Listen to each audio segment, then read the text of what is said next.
querido, minha querida concurseira e está estudando Direito Constitucional. Hoje nós vamos trabalhar um tema que é importantíssimo à sua prova, que são os remédios constitucionais. Então vamos lembrar aqui, o que são remédios constitucionais? Remédios são garantias constitucionais. A nossa Constituição Federal, ela previu diversos direitos fundamentais, mas não adianta nada ela dar direitos se ela não der mecanismos para que esses direitos possam ser assegurados.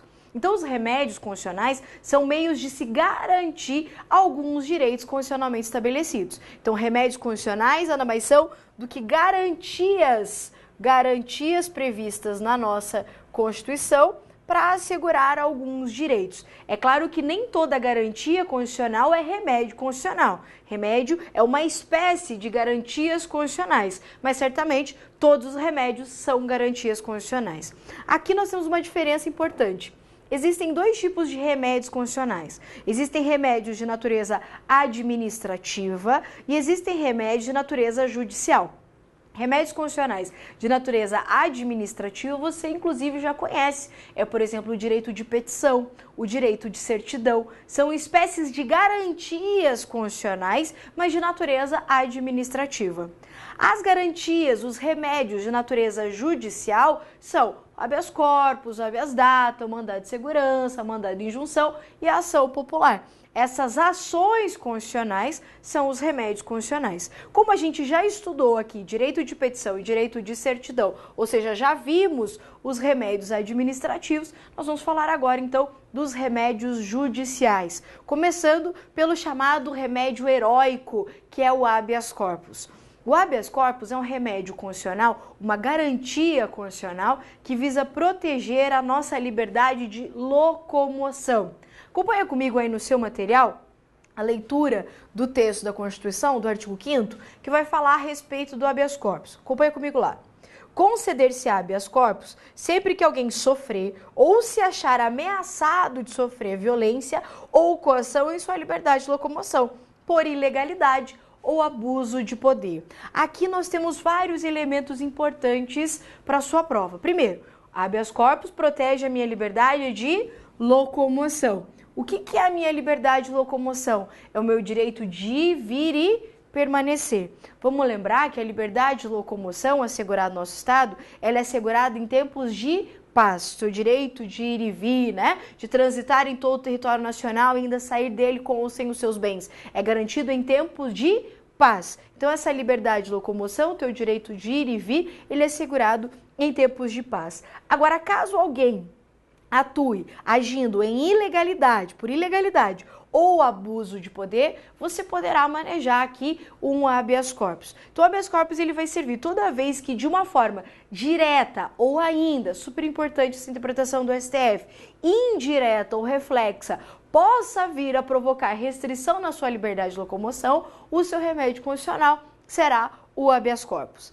Essa ação constitucional, ela tem natureza jurídica de ação penal, tá? Ela é uma ação de natureza penal e ela se submete a um procedimento especial. Se no seu edital consta lá, por exemplo, a lei do habeas corpus, aí você tem que entrar em mais detalhes aqui, mas não é o objeto da nossa aula aqui de Direito Constitucional, que é abordar apenas a disposição constitucional. Pela leitura do texto, a gente viu que existem dois tipos de habeas corpus. Um habeas corpus de natureza preventiva, que é chamado de salvo-conduto também, e um habeas corpus de natureza repressiva, também chamado de liberatório. O que é isso? A Constituição assegura que você pode utilizar o habeas corpus antes mesmo de ter a restrição à sua liberdade de locomoção, porque ela fala na ameaça. Então, se houver uma ameaça, a possibilidade de se restringir a sua liberdade de locomoção, você já pode manejar um habeas corpus, chamado de habeas corpus preventivo. Então, o preventivo na ameaça da restrição e o repressivo quando já efetivamente a sua liberdade de locomoção tiver sido restringida. O habeas corpus, ele possui três figuras importantíssimas, né? Três figurantes, vamos chamar assim, do habeas corpus. O primeiro é o impetrante. O impetrante é quem entra com a ação. Então, quem impetra a ação, quem tem legitimidade ativa. Então, quando a gente fala legitimidade ativa, é quem pode ingressar com a ação de habeas corpus. E esse remédio, ele é universal. qualquer pessoa pode impetrar um habeas corpus. Não precisa de advogado, não precisa de capacidade civil, não precisa de capacidade econômica, a gente vê que inclusive a ação ela é gratuita, não precisa ser, por exemplo, alfabetizado, qualquer pessoa pode ingressar com o habeas corpus. Por isso ele é um remédio de natureza universal. E ainda, você pode impetrar o habeas corpus em seu próprio favor ou de outra pessoa.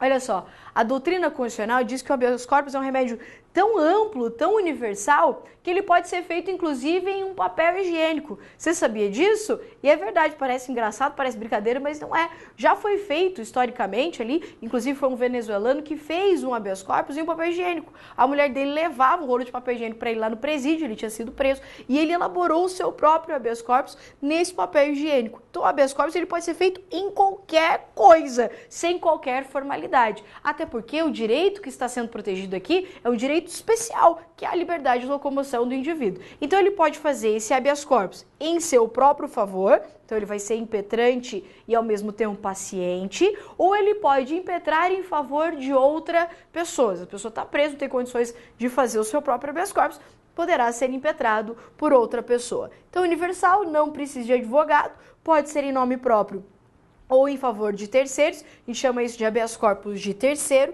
pode ser tanto uma pessoa física quanto uma pessoa jurídica, o impetrante do habeas corpus. Só que aqui, cuidado, a pessoa jurídica, uma empresa, ela vai impetrar o habeas corpus, mas necessariamente como sendo um habeas corpus de terceiro.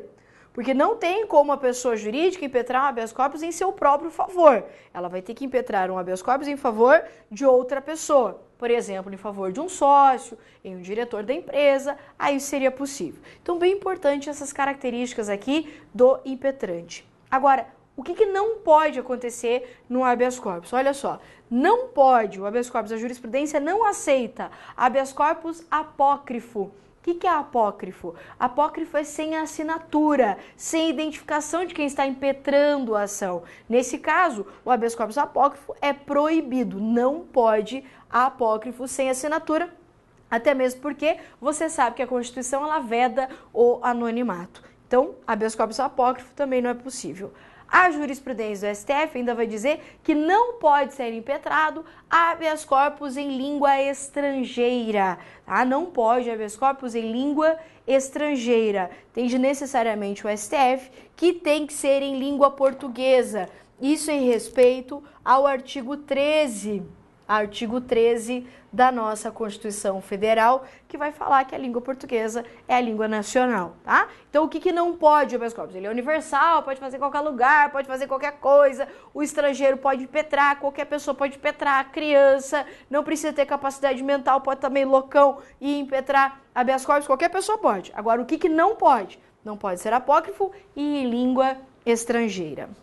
Ainda, a gente viu, então, aqui para o impetrante. Nós temos a figura do paciente. Quem que é o paciente? Paciente é quem está doente, né? Paciente é quem precisa do remédio aqui. Então, o paciente é necessariamente a pessoa que está sofrendo ameaça ou que já teve restringida sua liberdade de locomoção.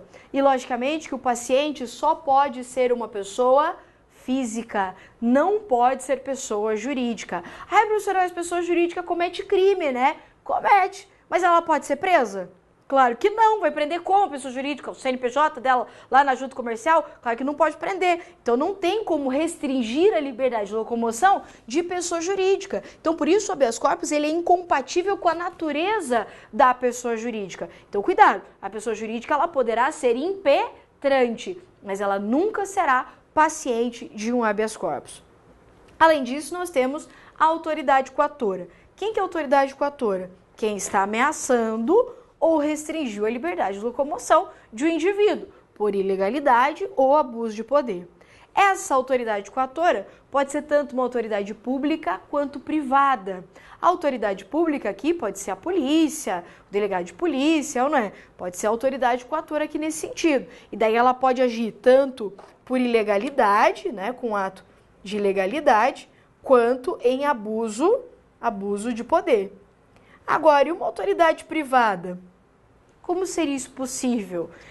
É mais difícil visualizar na prática, mas seria possível. Imagine uma pessoa que foi internada sem a sua vontade, né? Em um hospício lá, em um hospital psiquiátrico, e ela está presa, né? Lá. Nesse caso, não foi o Estado que prendeu ela lá, foi um hospital, foi uma autoridade de natureza privada aqui, de forma ilegal. Então, nesse caso aqui, uma autoridade privada também poderá ser aqui a autoridade coatora. Então, o que é super importante de habeas corpus? O impetrante, pessoa física, jurídica, qualquer pessoa universal, pode ser feito até no papel higiênico, mas não pode ser apócrifo ou em língua estrangeira. O paciente, sempre pessoa física, e autoridade coatora, tanto de natureza pública quanto privada. Vamos ver mais detalhes do habeas corpus.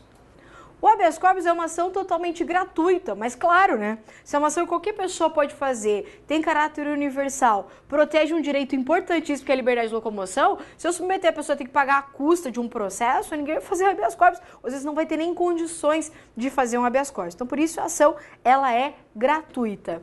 Uma coisa que é importante é que a Constituição Federal vai dizer que não cabe habeas corpus em virtude de punições militares de natureza disciplinar. Então, a primeira coisa que tem que ter na cabeça, não cabe habeas corpus em decorrência de punições militares disciplinares. Por quê? Porque lá no militar eles têm um regime próprio, né? Uma estrutura própria de hierarquia, de disciplina. E por isso não cabe habeas corpus em virtude das prisões lá de natureza disciplinar. Só que cuidado, de acordo com o STF, seria possível a impetração aqui de um habeas corpus quando se tratar da ilegalidade da prisão. Quer ver? Explico para você. Vou dar um exemplo bizonho, bem nada a ver, para você tentar entender. Imagine que lá no serviço militar, aquela história toda, lá no sistema militar, seja uma infração militar disciplinar punível com prisão se o cara tiver com a barba mal feita. Vamos imaginar, tô dando um exemplo só para você imaginar. Então, se o cara tiver com a barba mal feita, ele vai ficar lá 2 dias preso. Imagine que essa seja a regra. Aí chega lá o menino, né, novinho, 18 anos, sabe nem fazer a barba ainda direito, aí ele vai lá, pá, tá barbudo, fica preso. Aí imagine que ao invés dele ficar 2 dias preso, o cara tá 30 dias preso. O que aconteceu com essa prisão? Aconteceu que essa prisão se tornou ilegal, porque a lei lá vai dizer deles que é 2 dias, e o cara tá 30. Nesse caso, entende o STF que é possível a impetração de habeas corpus, porque nesse caso eu não estou discutindo o mérito da prisão. Ninguém está falando se o cara estava barbudo, se não estava, se ele fez mais uma barba. Isso não pode ser discutido. O que vai ser discutido é tão somente se a prisão ela se tornou ou não ilegal, se a pessoa que decretou a prisão tinha competência para isso e tal. Então, por isso, vamos analisar aqui, de acordo com o STF, né, seria possível impetrar habeas corpus em virtude de punições militares disciplinares, mas para analisar essencialmente a ilegalidade, aspectos de natureza formal e não o mérito da decisão que decretou a prisão, ok? Bem importante isso. Além disso, não cabe habeas corpus, isso aqui é tudo jurisprudência. Não cabe habeas corpus em virtude de penas pecuniárias, multas ou advertência, mas espera lá. Eu não precisava nem te falar isso aí. Por quê? O cara teve uma pena de multa. A pena de multa vai prender ele? Vai recolher ele preso? Claro que não. A pena é do quê? É de multa. Então, nesse caso, não cabe habeas corpus. Por quê? Porque não pode, direto ou indiretamente, essa pena provocar restrição à liberdade de locomoção. E só se fala em habeas corpus em virtude de restrição à liberdade de locomoção. Então, não cabe em virtude de penas pecuniárias, multas ou advertência. Por esse mesmo motivo, não cabe habeas corpus em processos administrativos. Então, teve uma condenação em um processo administrativo. Vai impetrar habeas corpus? Claro que não, porque não decorre da decisão em um processo administrativo a restrição à liberdade de locomoção, nem mesmo no procedimento de impeachment. Porque o procedimento de impeachment, ele vai culminar com uma pena, e essa pena não é restritiva de liberdade. Então, logicamente, não caberá aqui habeas corpus. Agora, tem uma jurisprudência interessante, que eu achei legal trazer aqui para você, que é quando pode. Pode impetrar habeas corpus quando for para impugnar a inserção de provas ilícitas. Vamos imaginar a seguinte situação. Imagine que num processo penal, numa ação penal, O advogado da parte lá verificou que foi inserido algumas provas, essas provas são ilícitas e em virtude dessas provas o indivíduo pode ser recolhido preso, pode ser decretada a prisão dele. Aí, logicamente, que nesse caso aqui, em decorrência do uso dessas provas ilícitas, será cabível o habeas corpus. Então, grava essa jurisprudência aqui, ó.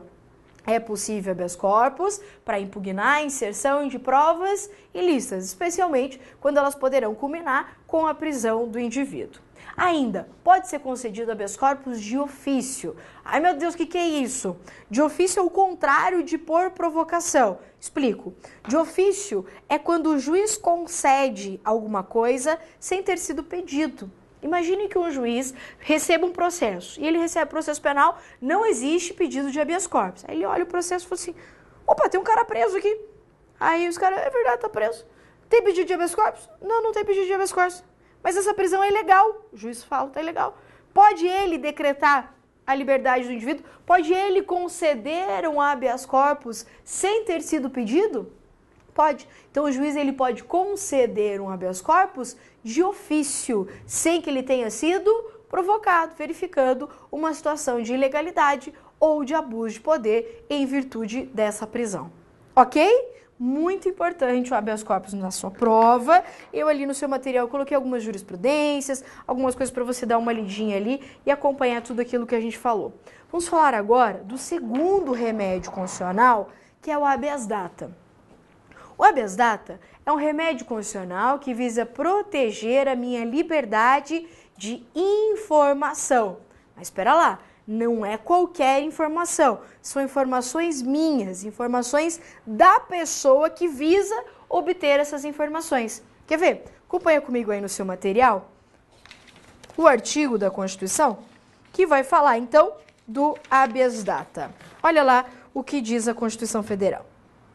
Conceder-se habeas data para assegurar o conhecimento de informações relativas à pessoa do impetrante, constantes registros ou bancos de dados de entidades governamentais ou de caráter público, ou para a retificação de dados, quando não se prefira fazê-lo por processo sigiloso, judicial ou administrativo. Olha quanta informação nós temos aqui em relação ao habeas data. O habeas data, então, é um remédio constitucional que visa proteger a minha informação. Ele serve para quê? Para 3 possibilidades. Para conhecer essas informações minhas, que estão em bancos de dados, em registros de caráter público, ou ainda para retificar essas informações, ou ainda para fazer uma anotação, inserir informações. Mas, professora, a gente leu ali na Constituição e está dizendo apenas conhecimento e retificação. De fato, essas 2 primeiras hipóteses, elas estão previstas na própria Constituição Federal. Essa terceira hipótese de cabimento do habeas data é prevista na lei que regulamenta esse remédio constitucional, que regulamenta o habeas data. Então, atenção, existem 3 hipóteses de cabimento do habeas data. 2 constitucionalmente estabelecidas, mas eu tenho uma terceira prevista em lei. A maior parte das questões de concurso, elas se restringem às 2 primeiras hipóteses, que são as hipóteses constitucionais, mas nada impede que a tua prova, a tua banca, cobre aqui essa terceira hipótese de cabimento do habeas data. Então, quais são as possibilidades? Conhecer, retificar ou anotar, inserir informações suas. Então, o habeas data não é para conhecer informações do vizinho, para conhecer informação da tua tia, do teu pai, da tua mãe. É para conhecer, retificar ou inserir informações suas, informações da pessoa que ingressa com a ação, que estão nesses registros, bancos de dados. Para você tentar entender o habeas data, a ideia é que nos registros ou bancos de dados governamentais ou de caráter público, as informações suas que estejam lá sejam as mais verdadeiras possíveis. E ninguém melhor do que apenas você para saber se as suas informações são ou não verdadeiras. Então, se existe uma informação sua dentro de registro ou banco de dados de caráter público, você tem o direito de conhecer, de retificar se tiver alguma coisa errada, ou ainda de inserir informações nesses registros, ok? É para isso que serve o habeas data.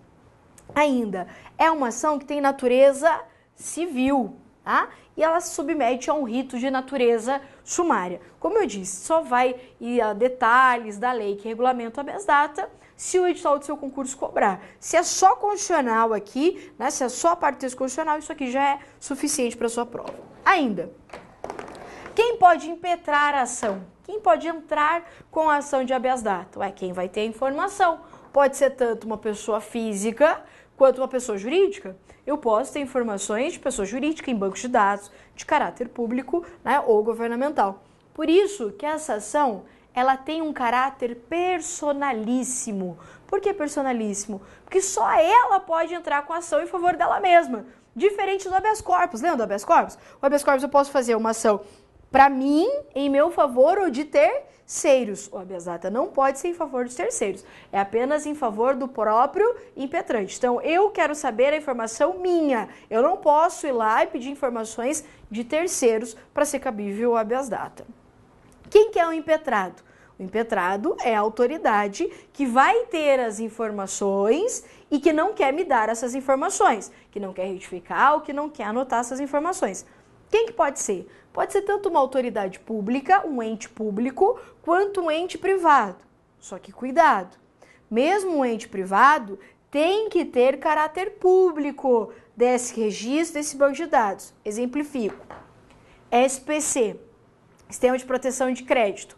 O SPC é uma entidade privada, mas as informações que eles têm nesses cadastros, nesses bancos de dados, eles têm o quê?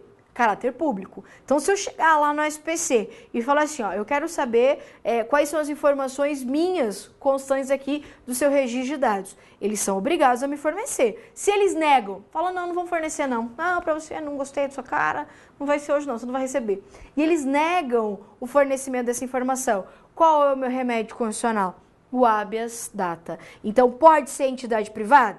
Pode ser entidade privada. Mas ela tem que ter caráter público. Quando que não tem caráter público? Imagine assim, eu sou advogado. Lá no meu escritório eu tenho um banco de dados de todos os meus clientes. Eu tenho registro, eu tenho anotações de dados da pessoa, as minhas próprias anotações em relação ao andamento do processo de cada um. Então é o meu banco de dados. Esse banco de dados, ele tem caráter público? Não tem caráter público, tem caráter privado do meu escritório. Nesse caso, seria possível impetrar um habeas data? Chega o meu cliente e fala assim, eu quero saber o que você tem aí anotado a meu respeito. Fala, não vou dizer. Ele pode impetrar um habeas data se ele tiver negado para ele essas informações? Claro que não. Por quê? Porque o banco de dados do meu escritório, ele não tem caráter público. Então, muito cuidado com isso em prova. Pode ser impetrado. Entidade pública ou privada, mas a privada desde que ela tenha caráter público.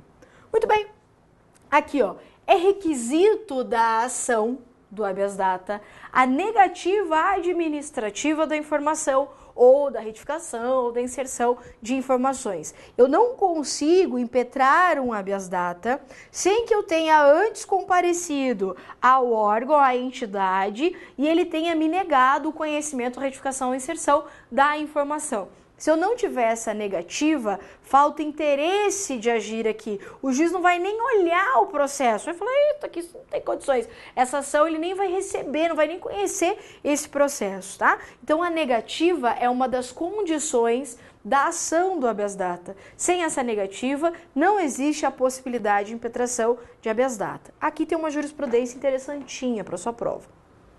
Pode ser que você faça o pedido de informação, você faz o seu protocolo lá, pediu informação e eles têm um prazo lá de X dias para te fornecer. Imagine que é um prazo de 5 dias, só exemplificando. E na verdade você está esperando há 70 dias já. E os caras, vou te dar, tá em processamento aqui tua informação, já sai, né? Está lá 70 dias esperando.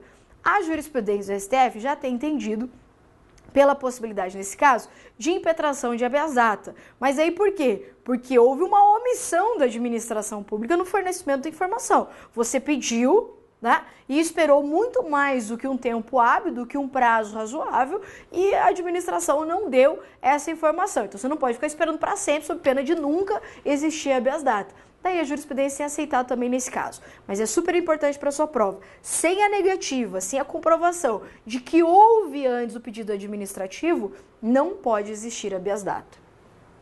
É também uma ação gratuita. Só que cuidado, precisa de advogado. tem formalidades legais, tudo certinho. A única coisa que identifica, que assemelha o habeas corpus com o habeas data é que ambas as ações são gratuitas, só, né? Não, só. Habeas corpus e habeas data são ações de natureza gratuita, mas o habeas data tem formalidades, não tem nada a ver com habeas corpus, tá? Cuidado com isso. Agora, o mais legal de habeas data, vou te falar aqui que é em prova, é quando não cabe habeas data. Incrível! Não vai caber habeas data nessas duas situações aqui, ó. Trouxe algumas jurisprudências, a gente não esgota o tema. Não cabe habeas data quando tiver negativa de certidão. Ainda que na certidão tenha informações suas. Imagine que você faz um pedido de certidão em um cartório e houve a negativa da emissão dessa certidão. Logicamente que nessa certidão vai ter informação sua, mas se o pedido foi de certidão e a negativa é da certidão, não cabe habeas data, pelo amor de Jesus. Tem 1.499.000 questões, mais ou menos isso, dizendo a mesma coisa. Não cabe habeas data em decorrência da negativa de certidão. E as questões são malandras, elas são maldosas. Ele vai dizendo assim, considere que um determinado indivíduo tenha requerido certidão na qual constem informações próprias, informações suas, tal.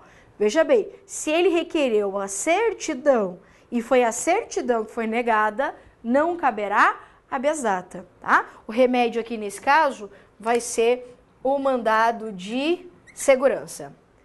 Vista ou cópia de processo administrativo. A jurisprudência tem entendido que se você chega em um cartório e pede para ter cópia, por exemplo, de um processo administrativo e essa cópia for negada, não cabe habeas data. O remédio também vai ser o mandado de segurança em virtude dessa negativa, porque não foi da informação que foi negada, foi sim a cópia em si do processo.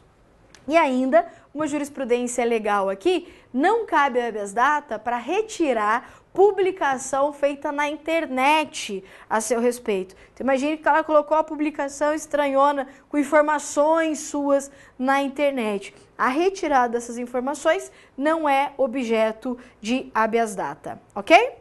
Agora vamos falar a respeito da chamada ação popular. A ação popular é um remédio constitucional, é uma ação constitucional que decorre do exercício da democracia.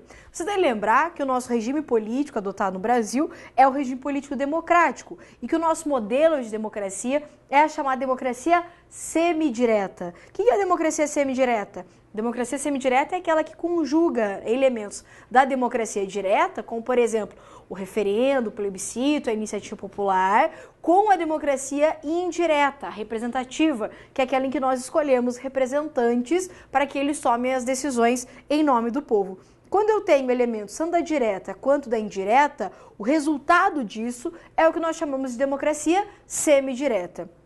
É instrumento da chamada democracia direta a ação popular. Não vai confundir ação popular com iniciativa popular. Iniciativa popular é uma outra história, né? Para um outro momento. A ação popular, portanto, é um exercício de democracia direta. Por quê? Porque a gente vai ver que quem pode manejar uma ação popular, quem pode ingressar com a ação popular é apenas um cidadão. Quer ver? Acompanhe comigo lá a leitura do texto ali da Constituição Federal, que vai falar da ação popular. Diz assim, ó: qualquer cidadão é parte legítima para propor ação popular que vise anular ato lesivo ao patrimônio público ou de entidade que o Estado participe, à moralidade administrativa, ao meio ambiente, ao patrimônio histórico e cultural, ficando o autor, salvo comprovada má-fé, isento de custas e do ônus de sucumbência.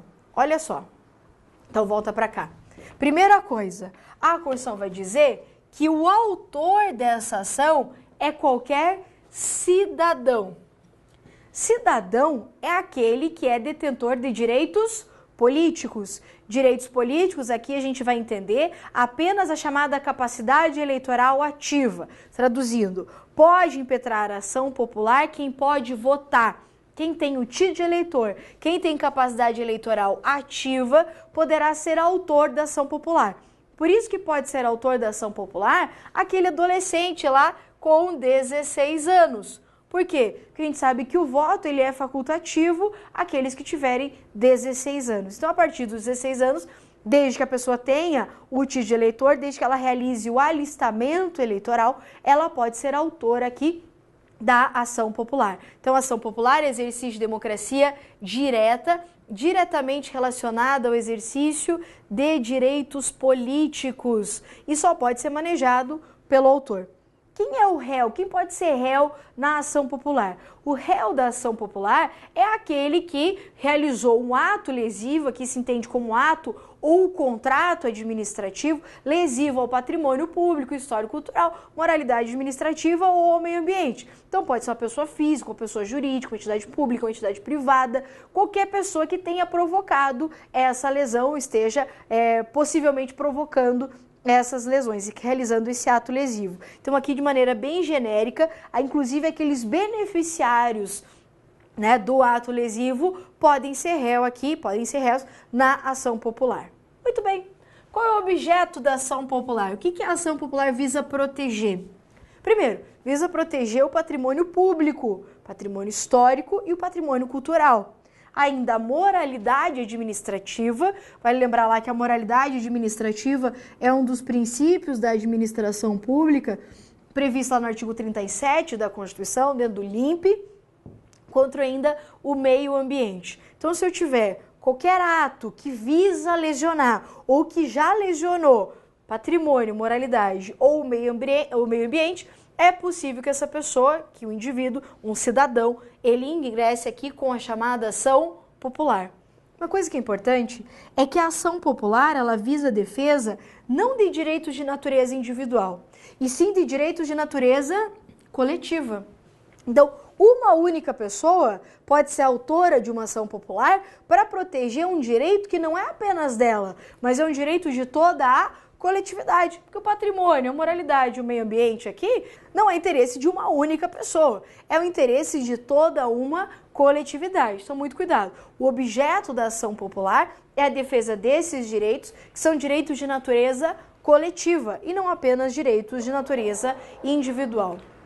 Nós podemos dizer que a ação popular, ela visa aqui assegurar o chamado princípio republicano. Por que o princípio republicano? O princípio republicano é aquele que determina uma responsabilidade ao gestor da coisa pública. Existe um dever de prestar contas daquele que é gestor das coisas públicas, então do patrimônio, da moralidade, do próprio meio ambiente. Existe um dever, então, de prestar contas. Então, a ação popular, ela visa fazer esse controle aqui da gestão da coisa pública, por isso, diretamente relacionado ao princípio republicano. Outra coisa super importante da jurisprudência. De acordo com a atual jurisprudência, não precisa comprovar prejuízo aos cofres públicos para que uma pessoa possa fazer ação popular, para que um cidadão faça ação popular. Então, não precisa efetivamente ter um prejuízo para que a ação popular seja manejada. Por quê? Muitas vezes um ato administrativo, um contrato, pode estar dentro da legalidade, mas ele pode violar a moralidade administrativa. Então, ainda que esse contrato, esse ato, não tenha nenhuma consequência negativa aos cofres públicos, se violar a moralidade, será possível o ingresso da ação popular. Então, não precisa de comprovação de prejuízo aos cofres públicos para que exista ação popular. E ainda, eu posso ter ação popular de natureza preventiva ou repressiva. Eu não preciso esperar a lesividade ao patrimônio, ao meio ambiente, à moralidade, para ingressar com a ação popular. Eu posso fazer ação popular de forma preventiva. Então, eu sei que um determinado ato que será assinado, que será realizado, alguma coisa nesse sentido, poderá provocar lesividade. O que eu faço? Já posso me antecipar e realizar a ação popular. Então, a ação popular tanto de natureza preventiva quanto de natureza repressiva. Outra coisa que sempre cai em prova também é a atuação do Ministério Público na ação popular. Veja só, a ação popular só pode ser impetrada por um cidadão. Ministério Público não pode ser autor da ação popular, ele iniciando a ação popular. Só que cuidado, caso exista omissão do autor ou desistência da ação, o Ministério Público assume o processo. Então, ele substitui o autor. Então, muito cuidado. O Ministério Público poderá impetrar a ação popular Errado. Ministério Público não pode ingressar com ação popular. Agora, se vier na prova dizendo que o Ministério Público substituiu o autor que desistiu da ação ou que se omitiu no processo, aí sim é possível, tá? Então, muito cuidado. Nas outras hipóteses em que o autor está presente, não está omisso nem desistiu, o Ministério Público se resume à atuação de fiscal da lei, né? Então, ele vai apenas opinar ali no processo da ação popular. Então, recapitulando, o Ministério Público não é autor de ação popular. Não pode. O que eu vou fazer? Eu vou fazer uma ação popular hoje. O Ministério Público não pode. Tem que ser apenas o cidadão, porque exercício de democracia direta. Então, o Ministério Público ele atua, via de regra, como fiscal da lei, fiscal do processo em si. Agora, se o autor desiste ou se mantém omisso no processo, aí o Ministério Público pode substituí-lo, ok? A ação, como a gente leu no texto constitucional, ela não é gratuita. De forma geral, ela é gratuita para o autor, mas ela é gratuita para o autor de boa fé, né? Porque se o autor estiver de má fé, a Constituição diz que ele pode arcar com as custas e ônus de sucumbência. Ônus de sucumbência é o ônus de quem perde. Quem perde paga o advogado da parte contrária, porque a ação popular tem que ter advogado, todas aquelas formalidades necessárias de um processo judicial. Então, como regra, a ação popular ela é gratuita para o autor de boa fé. Então, cuidado com questão de prova. A ação popular é uma ação gratuita. Ponto. Errado. Ela não é gratuita.